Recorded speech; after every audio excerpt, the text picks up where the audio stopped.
My 600-Pound Life revolves around the stories of morbidly obese individuals where both the patients and the doctor try their best to get them a normal life back. Some of the patients had really heartbreaking stories, which is why they started binge eating to death. In today's video, we have some such cases for you. So, let's roll! Ryan Barkdahl. I think I lean on food more than I did substances because when I eat food, I don't think. He falls into the category of patients who could not adhere to the diet plans and exercises and continued their eating knowing it could even lead them to death. He was living with his mother and her boyfriend, but planned on living independently and with his own family. His weight was, however, not allowing him to do so. He started gaining weight when he was a kid who was not given any attention from his parents. He had no one by his side, besides, of course, food. So he found his escape from all of his problems in food. Well, it led him to having an eating disorder. At the age of 10, he weighed around 100 pounds, and when he appeared on the show, he was at 740 pounds. He was motivated to get rid of the fat and along with them, all the problems in his life. But it was no easy journey, and he realized in just a few days he could not continue his journey as he was not willing to let go of his food addiction and vanished from everywhere. There's a high chance that he is keeping a low profile for some time, and maybe getting better. I mean, who knows? We wish him the best, though. I guess he's not picking up the phone. And it looks like he's doing that again. Taretha Hollis. I've just letting myself go to the point where I'm bedridden. I do everything from my bed. She was only 12 when she was molested by her uncle, and to overcome the tragic incident, she started eating. As food became her comfort, it also brought consequences with itself. She gained more and more weight with every passing day. She was over 300 pounds in her teenage years, and when 47, she weighed 800 pounds. Working as a coordinator of a healthy eating program did not help her with her weight at all. She was bedridden for 2 years when she came on the show, and it took 9 firefighters to carry her out of her house to be transported to Houston to see a doctor. However, even under the observations of doctors, she gained 28 pounds more in just a month. Eventually, she got approved for weight loss surgery after some hard work, and in under 2 months, not just she lost weight, but her diabetes and blood pressure were all under normal conditions as well. The surgery, however, resulted in her lymphedema mass getting smaller, and she was still tied to her bed. Even during the follow-up episodes, we see her in too much pain, and she had to be sent to the rehab to get her treatment she needed. She got better in rehab, and these days she's making progress towards a better life. She turned things around for her and came back from the deathbed to a life where she's making things better for herself. So you have lost quite a bit, huh? Yes, sir. That's good. Mike McGinnis. This is our 7th stop of the day. I had to take a lot of breaks because of how bad my legs are hurting. Seeing a better and healthy life in the future, 715-pound Wade Mike McGinnis joined My 600-Pound Life. He was into sports and loved playing golf and football, but due to 2 back-to-back concussions, his football career ended prematurely.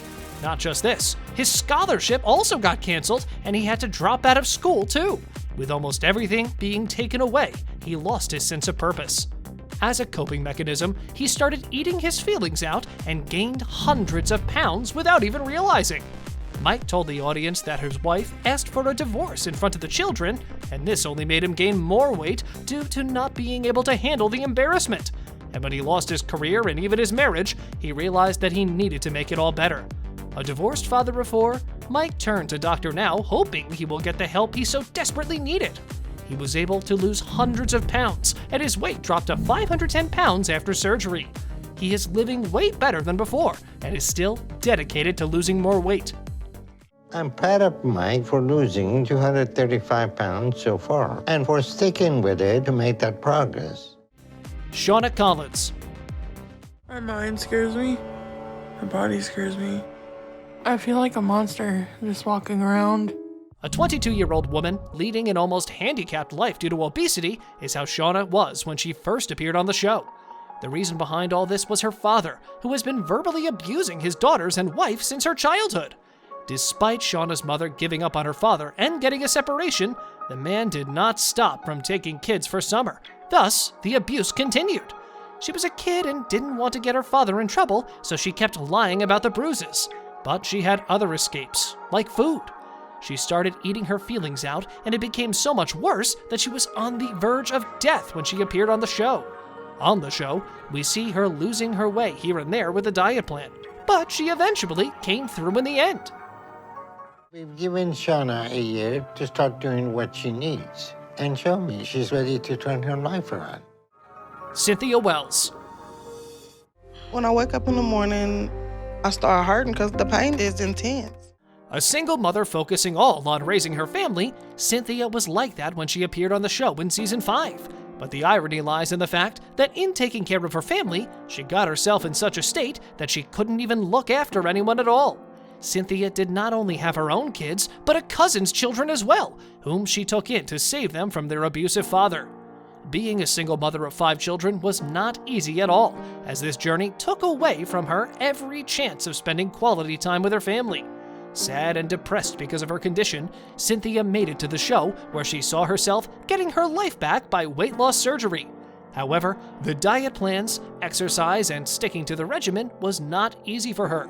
She had a hard time when she tried to do things on her own, as she had been spending years depending on her daughter for every little need of hers. She started at 610 pounds and lost some 156 pounds, making a start to a healthier life.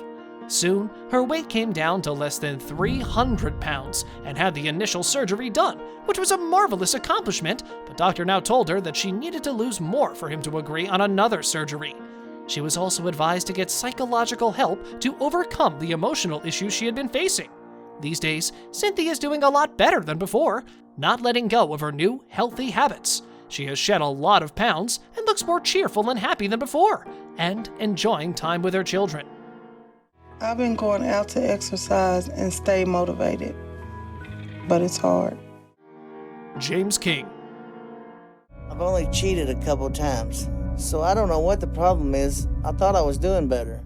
One of the most disturbing patients in my 600-pound life, James King weighed about 700 pounds when he first appeared. His father sold his house, and James's daughter quit her schooling, all to just take care of the man. And despite everything, he was seen doing nothing but manipulating people, asking them to sneak food in for him. He was one of the worst cases, the most delusional, and with a series of medical issues, James was totally immobile. Plus, he was in constant pain due to poor blood circulation in his legs.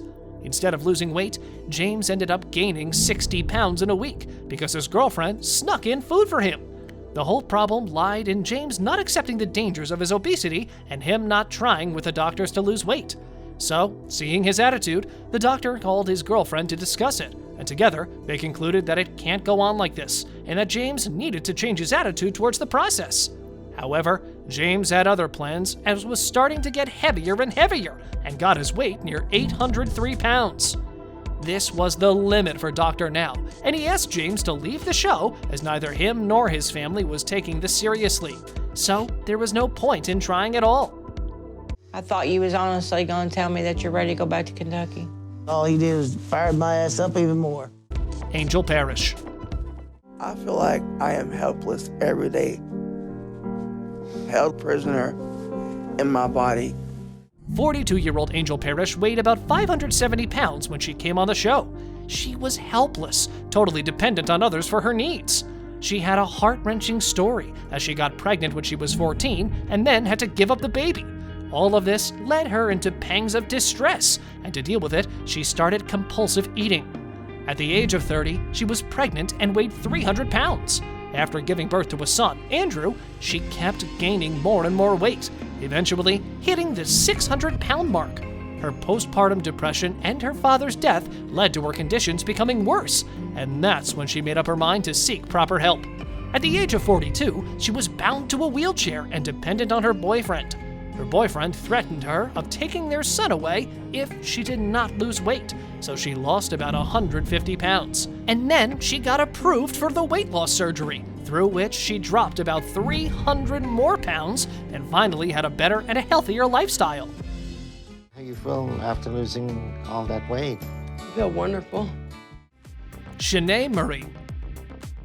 I hate my body so much, and I feel like I'm drowning in my fat. Shanae Murray was abused as a child and had 2 miscarriages, which led her to being depressed.